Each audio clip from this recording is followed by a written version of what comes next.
Assalamualaikum warahmatullahi wabarakatuh. Alhamdulillahirabbil alamin wa bihi nasta'in ala umuri dunya waddin wassalatu wassalamu ala asrofil anbiya'i wal mursalin sayyidina Muhammadin wa ala alihi washabihi ajmain. Amma ba'du.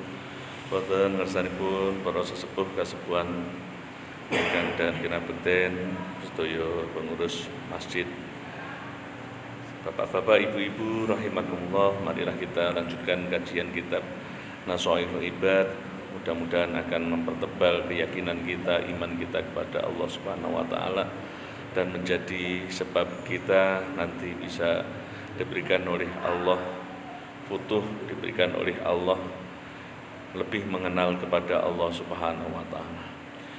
Ala hadiniyah kulli niyatin shalihah tahadul Mustafa Muhammad sallallahu alaihi wasallam. Al-Fatihah.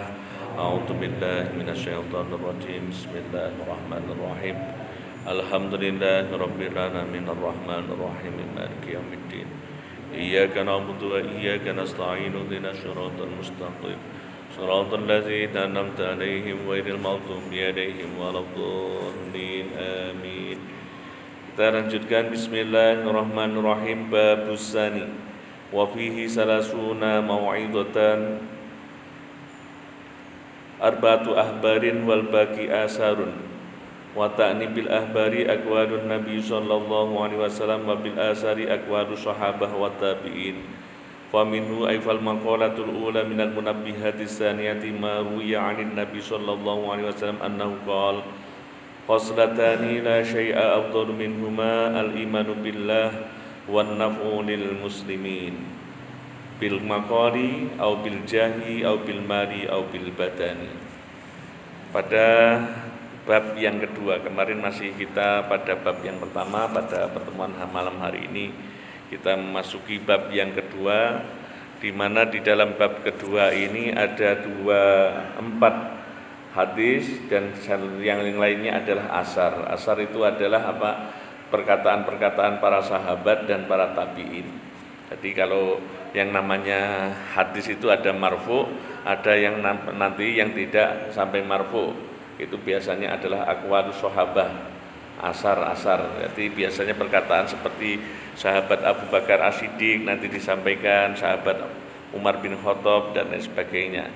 Karena pada masa dahulu memang hadis dilarang untuk ditulis karena khawatir kalau campur dengan Al-Quran. Makanya baru pada masa-masa setelah sahabat Utsman bin Affan lah nanti terus kemungkinan ada pembukuan tentang Al-Quran itu baru berikutnya lah. Ketika masa-masa setelah itu baru ada yang namanya hadis-hadis. Bapak-bapak, ibu-ibu rahimakumullah, dalam bab yang pertama atau makalah yang pertama dari hadis ini, Rasulullah sallallahu alaihi wasallam bersabda, khoslatani la syai'a afdalu minhuma al-imanu billah wan naf'u lil muslimin. Ada 2 hal yang tak ada sesuatu pun yang lebih afdal atau yang mampu membandinginya, yakni yang pertama iman kepada Allah, yang kedua adalah berbuat manfaat kepada orang-orang muslim. Jadi ada 2 hal ini yang tidak ada bandingannya. Jadi iman itu adalah sesuatu yang paling berharga. Bahkan nanti semua makhluk Allah itu, baik yang berupa manusia ataupun yang lainnya, itu oleh Allah Subhanahu wa taala dimasukkan ke dalam surga berkat keimanannya. Yang namanya hewan pun yang paling najis itu semuanya masih dimasukkan oleh Allah ke dalam surga. Bahkan kalau dalam riwayat itu ceritanya adalah nanti kambing masuk, apapun, sampai yang namanya anjing ketika ditanya oleh Allah di persidangan Allah, apakah manfaatmu di muka bumi ini ketika engkau diciptakan, lalu karena engkau istilahnya bahasanya makhluk-makhluk yang lain, yang namanya anjing ini adalah najis, tapi najis pun memiliki argumentasi. Ya Allah, meskipun aku ini adalah najis, tetapi aku ini ada di antara kami ini adalah yang sebagai sahabatnya dari Ashabul Kahfi yang menjaga daripada ketika mereka bertapa di gua mereka di Al-Kahfi, surat Al-Kahfi itu. Maka akhirnya Allah pun memberi keringanan semua jenis daripada yang namanya anjing tadi juga masuk ke dalam surga. Nah, terus yang kalau umpamanya itu ada hewan babi, ya, sebenarnya rangkaiannya banyak itu makhluknya, ada kambing, ada semut, ada namanya yang begitu. Tapi ya kita yang paling rendah sajalah. Babi pun ketika dikatakan apakah kamu memilih kontribusi di muka bumi ini, ketika itu di muka bumi ini, dia pun akhirnya yang namanya babi pun mengatakan kepada Allah Subhanahu wa taala, ya Allah, meskipun tubuhku demikian najis, tapi strukturku ini adalah struktur yang paling mendekati daripada struktur manusia. Makanya ketika apapun yang namanya ada itu bapak-bapak ibu-ibu rahimakumullah, ada yang namanya sebelum diuji cobakan kepada manusia, misalnya vaksin misalnya, itu biasanya diuji cobakan dulu kepada hewan babi ini karena strukturnya yang paling dekat kepada manusia ya, ini. Makanya dia mengatakan, saya pun itu menjadi kelinci percobaan ya Allah, menjadi selalu tajribah, tinggi cobaan, tinggi dicoba untuk demikian. Maka masa saya juga tidak masuk ke dalam surga. Allah pun memberikan semuanya masuk kecuali satu yang tidak masuk surga. Siapa? Orang-orang kafir dan iblis. Orang kafir itu kenapa orang kafir tidak masuk ke dalam surga? Diberikan akal oleh Allah, diberikan karunia yang besar, supaya badannya sehat dan lain sebagainya, badannya kuat, fasilitas rahman dari Allah semuanya diberikan, tapi kok jauh dari Allah, tidak beriman kepada Allah. Makanya sangat mahalnya kita beriman pada Allah, ini nikmat. Makanya kemarin dalam pertemuan yang pertama kita aturakan ketika kita sampaikan bahwasannya nikmat yang agung ketika kita mengucapkan alhamdulillahirabbil alamin, ketika dipun tafsiripun Syekh Abdul Rahim, alhamdulillah alal imani wal Islam. Jadi ketika kita membaca pun di dalam sholat, alhamdulillah itu termasuk kita berterima kasih kepada Allah diberi iman dan Islam. Jadi orang kafir itu diberikan oleh Allah akal tapi tidak digunakan untuk beriman kepada Allah. Hanya itu saja. Maka namanya iman itu adalah sesuatu yang sangat berharga diberikan oleh Allah. Iman itu apa artinya? Iman itu adalah al-imanu ibaratun anit tasdiq wal islamu ibaratun anit taslimi wal istislami bil id'ani wa tarkit tamarrudi. Yang dinamakan iman itu adalah ibarat daripada pembenaran, at-tasdiq, membenarkan. Nah, pembenaran ini adanya hanya di dalam hati. Maka tidaklah terlalu kita istilahnya heran kenapa Nabi Muhammad sallallahu alaihi wasallam sampai menyatakan, nanti bisa dicek di Sahih Bukhari sekitar juz 5-6 itu tentang juz 6 ya. Di juz 6 itu bagaimana Abu Bakar As-Siddiq itu sangat dicintai oleh baginda Nabi Muhammad sallallahu alaihi wasallam. Sekiranya aku mengambil seorang khalil kekasih, tentulah aku mengambil sahabat Abu Bakar As-Siddiq, karena beliau adalah orang yang jujur, yang benar, yang sangat mempercayai baginda Nabi. Bahkan sekiranya imannya semua penduduk dunia ini dari zaman Nabi Adam sampai zaman akhir, selain imannya para nabi dan rasul itu, kalau ditimbang dengan imannya sahabat Abu Bakar As-Siddiq, masih kuat imannya Abu Bakar As-Siddiq.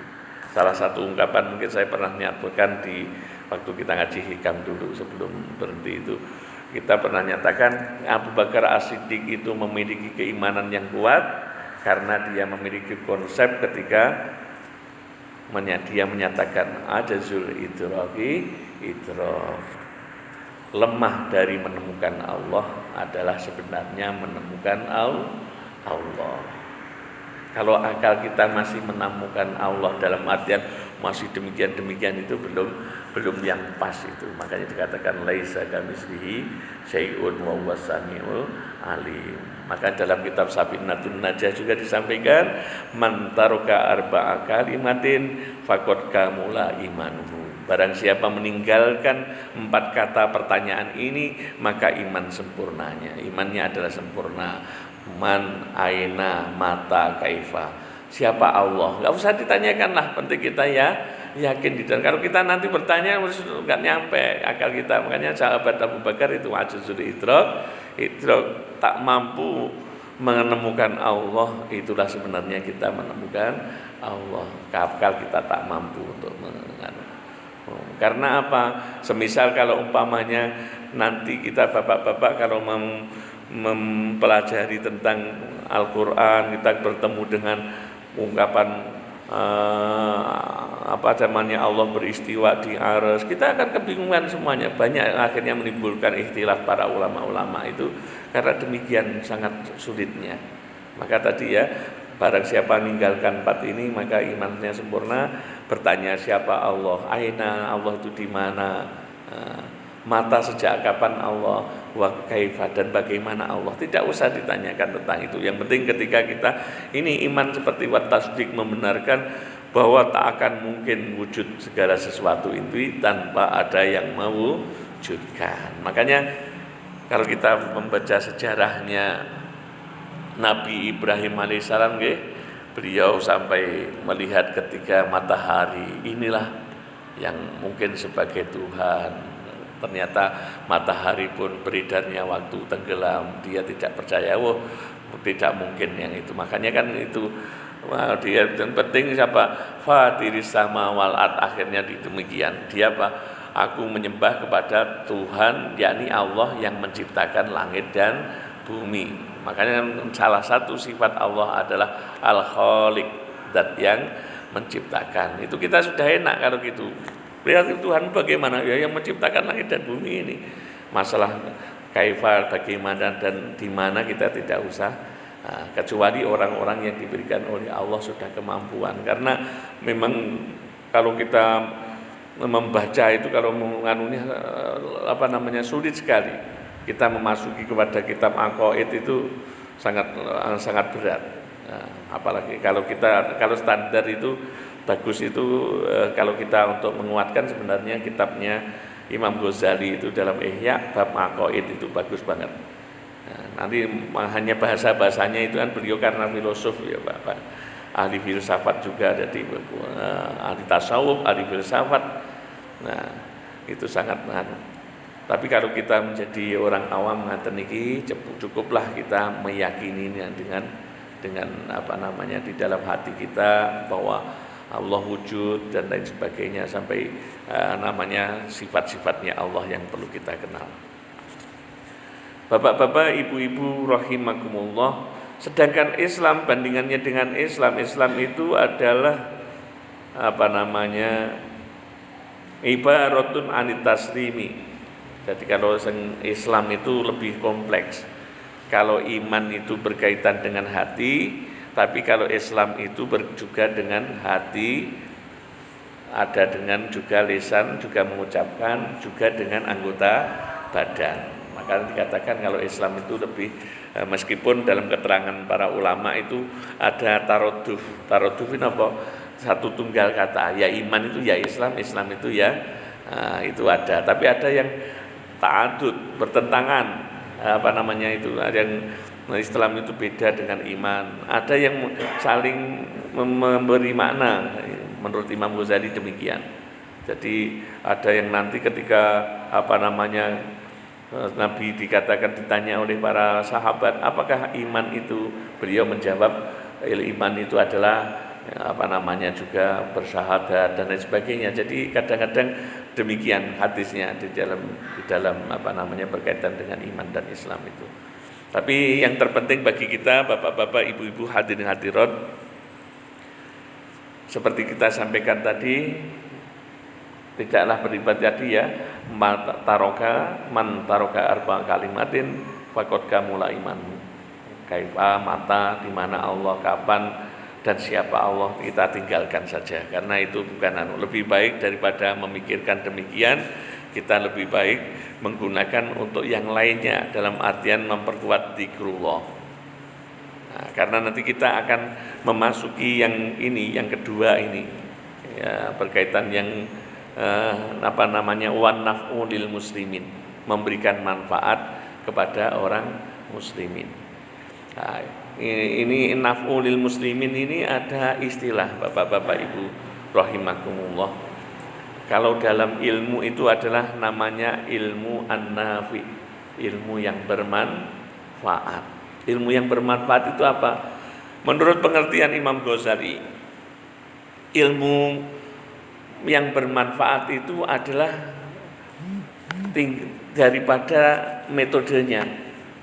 Orang itu mengambilnya metode ketika mengambil ilmu itu ada dua macam. Yang pertama adalah dengan ta'alum. Bil ta'alum kita belajar, taklim, ta'alum itu termasuk kita menjadi ulama. Itu salah satu metode kita akan untuk mengenal Allah Subhanahu wa taala. Tapi yang kedua adalah dengan bil mujahadah.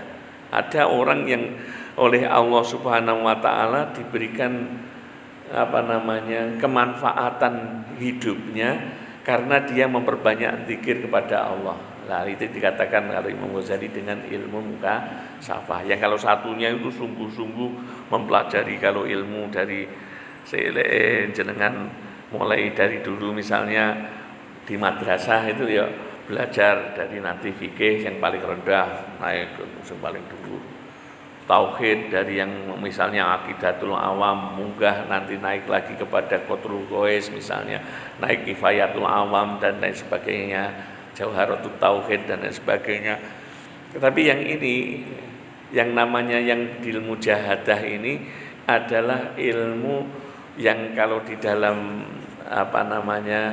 orang tradisi tasawuf itu adalah bagaikan ilmu yang dikatakan dengan namanya ilmu laduni gitu. Ilmu laduni wa fi laduni qala wa fi qatni aitun qad yafi. Yang namanya laduni itu metode bagaimana dia membersihkan hatinya dengan sungguh-sungguh. Nah, niki enak ceritanya cerita suatu untuk adanya ilmu laduni ini adalah suatu ketika yang namanya Nabi Musa alaihissalam menika berkhutbah di depan kaumnya yang bernama Bani Israel.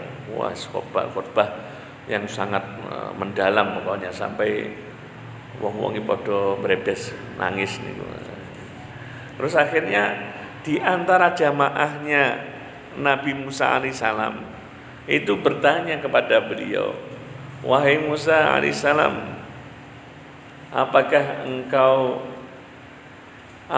ada seseorang di muka bumi ini maksudnya, orang yang lebih alim, orang yang lebih pandai daripada dirimu?" Niki di dalam suratul Kahfi itu akhirnya ya. Nanti suratul Kahfi bab ketika tentang Nabi Musa mencari Abdus Sholih. Ya. Abdus Sholih di situ ditafsirkan oleh para ulama-ulama termasuk bahwa itu adalah Nabiullah Khidir alaihi salam. Nanti akan kita lihat tafsir Tabari panjang banget itu keterangannya. Wah, sampai hadisnya yang menyebarkannya banyak sekali juga. Niku akhirnya Nabi Musa menjawabnya mboten ngoten. Wah, enggak ada. Di muka bumi ini tak ada seorang pun yang lebih alim daripada diriku. Ya, jawabannya Nabi Musa alaihissalam. Nah, ini membuat Allah murka karena tidak menyandarkan pengetahuan dirinya kepada Allah Subhanahu wa taala. Ujub dengan dirinya. Bahasa lainnya adalah ananiyah, egoisme, atau bahasa nganunya pokoknya dia merasa paling segalanya. Akhirnya Allah Subhanahu wa taala karena bisa komunikasi dengan Nabi Musa alaihissalam niku terus napa dawuhi, kalau kamu ingin mengenal orang yang lebih alim dari dirimu, maka temuilah seseorang yang berada di pertemuan antara dua lautan. Nah, itu akhirnya Abdus Shalih itu. Akhirnya benar Nabi Musa mengajak yang namanya Yusha bin Nun. Yusha bin Nun itu ada yang mengatakan dia seorang nabi itu. Tapi ada yang menyatakan dia hanyalah sebagai orang kekasih Allah itu. Berangkatlah dengan oleh Allah diberikan satu petanda. Kamu mulai berangkat menemui Abdus Shalih itu, seorang yang lebih alim dari dirimu ini. Syaratnya adalah engkau membawa itu makanan kayak ikan yang sudah dimasak itu, pepes kayak itu, pokoknya ya, makanan yang sudah dimasak. Kalau nanti yang namanya ikan yang kamu siapkan untuk menjadi makananmu itu kok hidup lagi, disitulah tempatnya orangnya berada. Nah, akhirnya Nabi Musa alaihissalam melakukan perjalanan betul dengan berhari-hari, berbulan-bulan, sampai akhirnya ketika di suatu yang namanya batu yang agak besar, di sana Nabi Musa berkata kepada Yusha bin Nun, "Udah, kita sudah sampai pada tempat kita istirahat dulu." Nah, ketika istirahat di situ Nabi Musa alaihissalam tertidur, sedangkan Yusha bin Nun melihat yang tadinya ikan yang dibawa di dalam perbekalan, yang sekarang kalau orang-orang seperti mencari ikan itu yang dari pring nih, kalau ya pring sing bentuke ngoten niku jatuh dan itu langsung hidup lagi di situ. Tapi ketika saat itu karena Nabi Yusha tidak menyampaikan kembali kepada Nabi Musa, akhirnya bangun. Setelah bangun, lalu yang namanya Nabi Musa sama Yusha melanjutkan perjalanan sampai suatu tempat. Namanya Nabi Musa matur kepada Yusha bin Nun, "Dah, sekarang kita waktunya untuk makan, mari kita makan." Lah disitulah dia yang namanya Yusha bin Nun baru ingat menyatakan kepada Nabi Musa alaihissalam, "Oh ngapunten nih Nabi Musa, tadi saya lupa memberitahu." Makanya ada kata-kata wa ma ansanihu ila syaiton. Kita itu selalu kadang-kadang digoda oleh setan untuk lupa. Apapun itu yang namanya was-was itu memang pekerjaan daripada setan untuk melupakan manusia. Begitu juga Yusha bin Nun ini. Akhirnya setelah sampai demikian itu, Yusha bin Nun menyatakan itu, tadi di tempat kita istirahat tadi, ikan kita itu jatuh dan hidup. Oh, di tempat itulah. Terus akhirnya kembali Nabi Musa dan Yusha bin Nun ke tempat tersebut, dan di sana ternyata ada lagi seseorang yang lagi duduk demikian.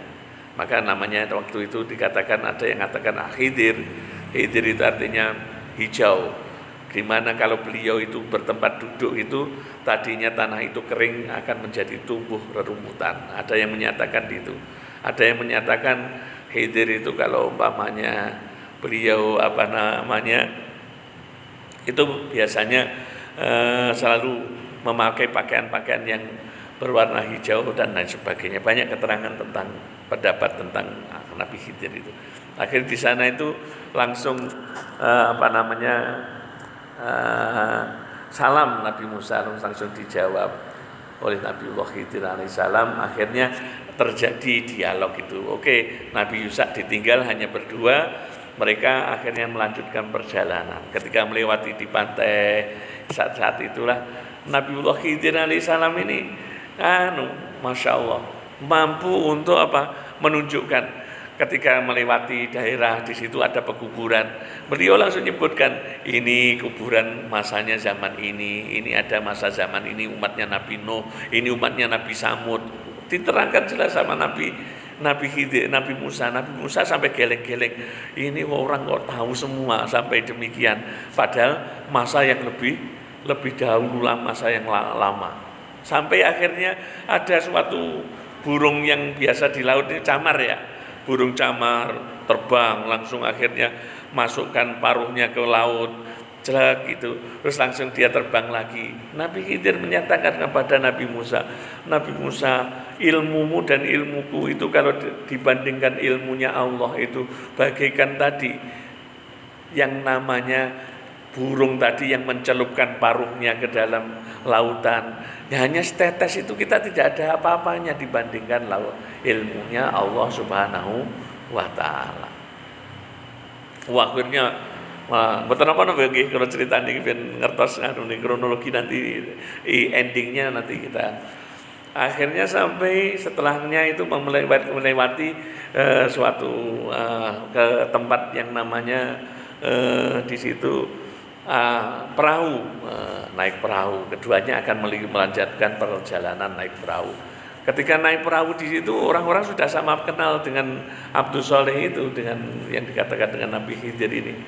Ketika saat itu langsung menyatakan, itu udah masuk itu. Akhirnya Nabi Musa dan Nabi Khidir masuk ke perahu itu. Ketika sampai di tengah perjalanan itu kok tiba-tiba Nabi Khidir ngambil kampak. Abdus Shaleh tadi yang disebutkan Abdus Shaleh itu ngambil kampak melubangi perahu tersebut. Nabi Musa kan nggak seranten. Duh, kamu ini gimana toh? Sudah kita ditolong naik perahu, kita tidak bayar, tapi perahunya malah kau lubangi perahunya.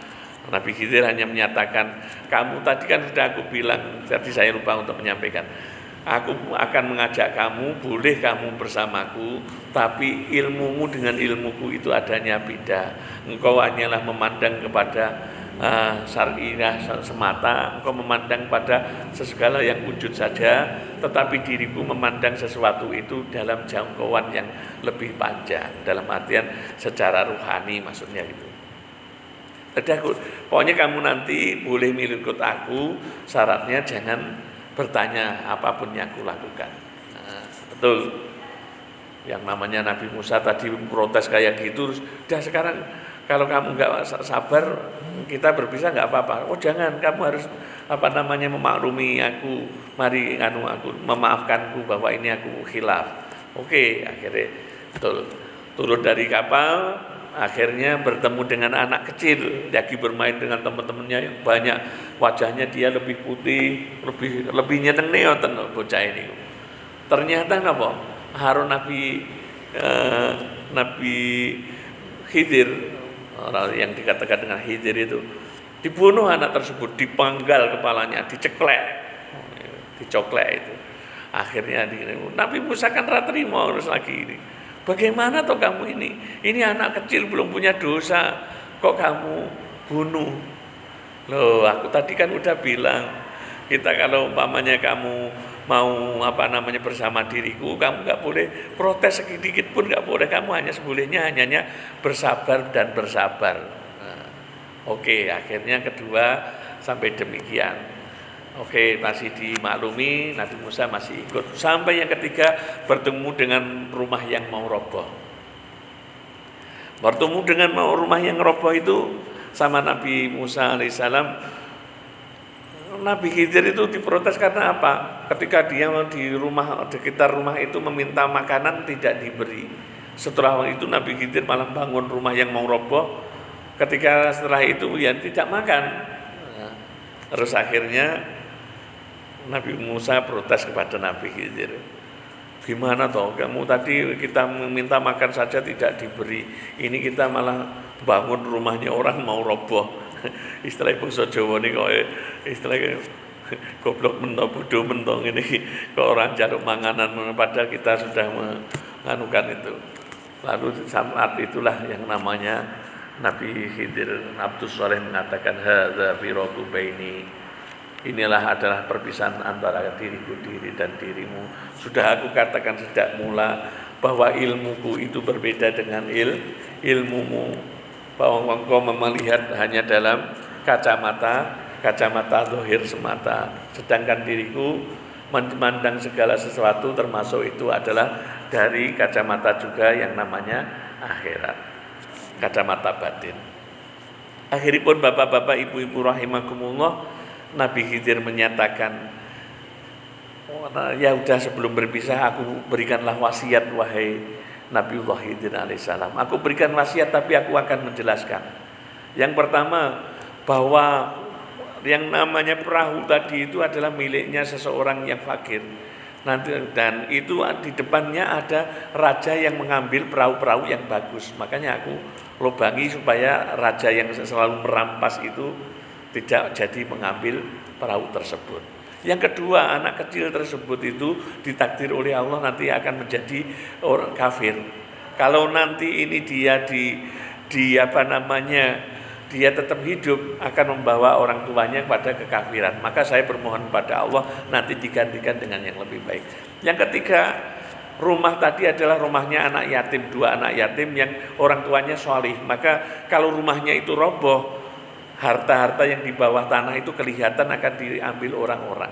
Maka aku ingin menutupnya, dibangun lagi. Sampai suatu waktu anak-anak itu sudah dewasa, bisa mengambil namanya uang tersebut. Wahai Musa, akhirnya Nabi Khidir berkata, engkau memprotes diriku ketika aku melubangi perahu karena kau khawatir bahwa kita akan tenggelam. Kan asalan batinnya Musa itu kalau dilubangi itu nanti akan tenggelam.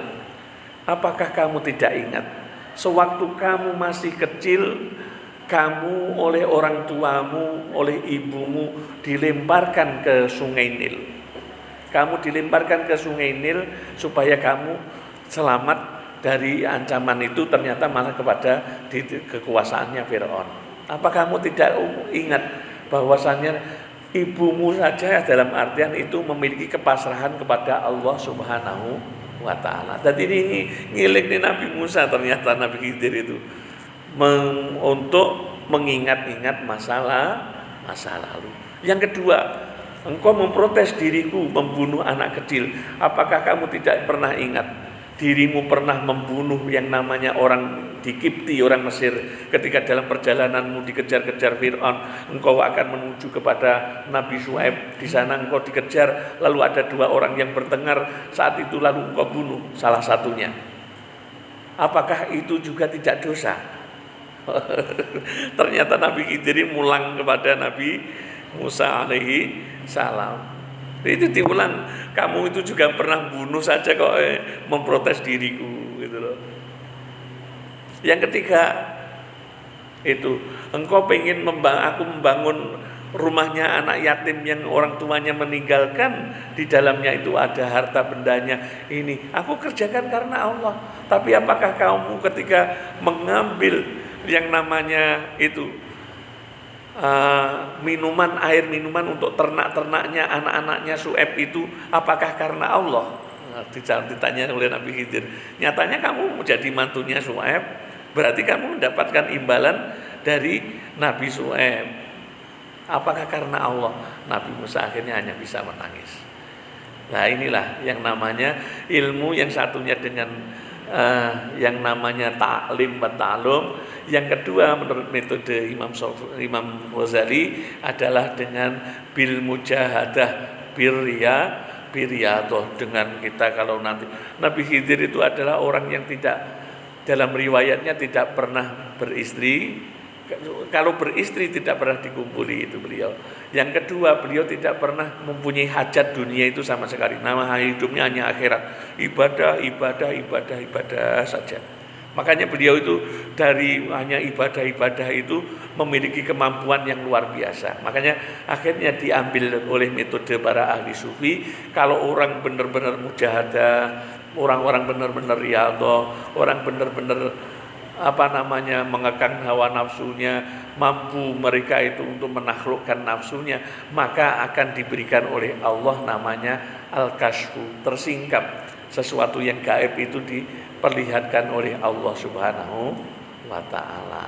Jadi dua-duanya ilmu yang bermanfaat itu adalah ilmu yang satunya bita'lim wa ta'lum, yang kedua adalah dengan bil mujahadah wariyadhah. Maka yang ini tadi seperti orang Imam Ghazali juga menulis dalam kitabnya yang berjudul Mishkatul Anwar, orang-orang yang bersungguh-sungguh membersihkan hatinya, nanti oleh Allah akan diperlihatkan hal-hal yang ilmu-ilmu dan perkara-perkara yang di mana akal mungkin kita tak menjangkau. Maka kita perlunya dua metode itu kita pakai. Yang metode pertama taklimat taklum, yang kedua dengan membersihkan hati kita. Mudah-mudahan yang kita sampaikan pada malam hari ini ada manfaatnya. Hadanallahu wa iyyakum. Assalamualaikum warahmatullahi wabarakatuh.